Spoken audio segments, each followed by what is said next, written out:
The movie begins in Florida with a teenage boy named Jake Portman. His life feels painfully ordinary. His parents don't really understand him, he doesn't have many friends, and he feels disconnected from the world around him. But there's one person who always made Jake feel special: his grandfather, Abe Portman. Ever since Jake was little, Abe told him stories, strange, magical stories about his childhood in a home for peculiar children. He described a girl lighter than air, a boy full of bees, a child with a mouth on the back of her head, and a headmistress who could transform into a bird. To Jake, these were just fairy tales, his grandfather's way of making childhood magical. But as he grew older, Jake began to dismiss them as lies. One night Jake receives a frantic phone call from Abe. He sounds terrified, warning Jake that they are coming for him. Worried, Jake rushes to Abe's house, only to find the front door wide open, the place ransacked. And then, outside in the woods, Jake finds his grandfather lying on the ground, fatally wounded. His eyes have been horrifyingly ripped out. As Abe struggles to speak, he gives Jake a final message: find the bird, in the loop,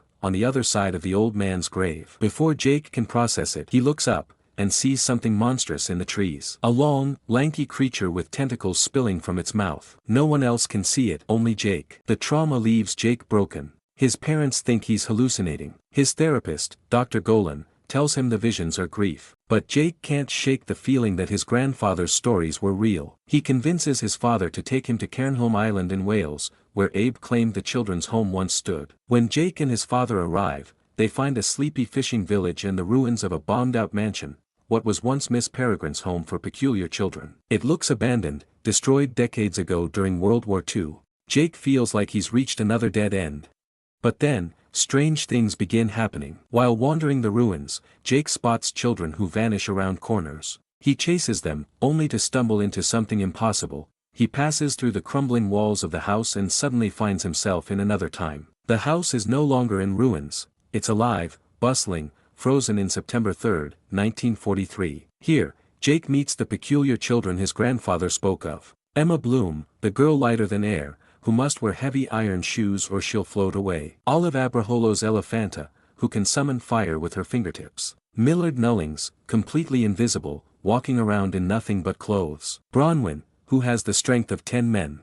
Claire, with a second, toothy mouth at the back of her head. Enoch, who can bring inanimate things to life using hearts from other creatures. At the head of the home is Miss Alma Peregrine, a stern but loving figure who explains everything to Jake. She is a rare type of peculiar who can transform into a bird and, more importantly, manipulate time. To protect her children from the outside world, Miss Peregrine created a time loop. Every day, she resets the clock to the morning of September 3, 1943, just before a German bomb would have destroyed the home. This means the children never age, never die, and are always safe, unless the loop is broken. As Jake explores the home, he learns that his grandfather Abe grew up here too. He wasn't lying, every story was real. But Abe eventually left to fight monsters called hologhasts, peculiars who, after a failed immortality experiment, transformed into terrifying creatures with tentacles and no eyes. They hunt other peculiars to eat their eyes and regain power. Some eventually evolve into whites, who look human but still have one giveaway: their pupilless, white eyes. Jake begins bonding with the children, especially Emma, who once loved his grandfather. Emma senses something in Jake, that he might be peculiar too.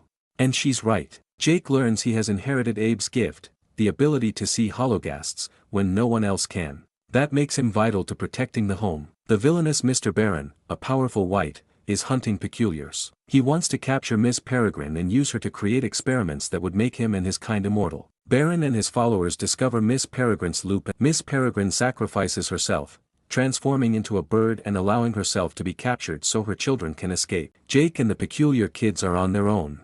Determined to save their headmistress, the children chase Barron into the modern day. Their adventure takes them to a carnival pier, where Barron prepares to unleash his hollows on the world. What follows is an epic battle. The peculiar children finally unleash their powers to the fullest. Olive sets enemies ablaze. Bronwyn smashes through barricades with brute force.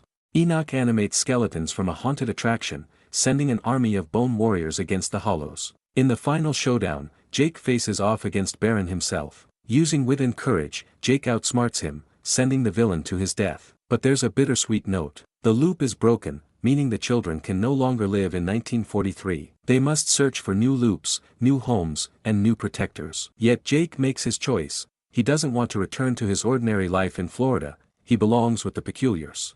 Thanks for watching and subscribe for more such recaps.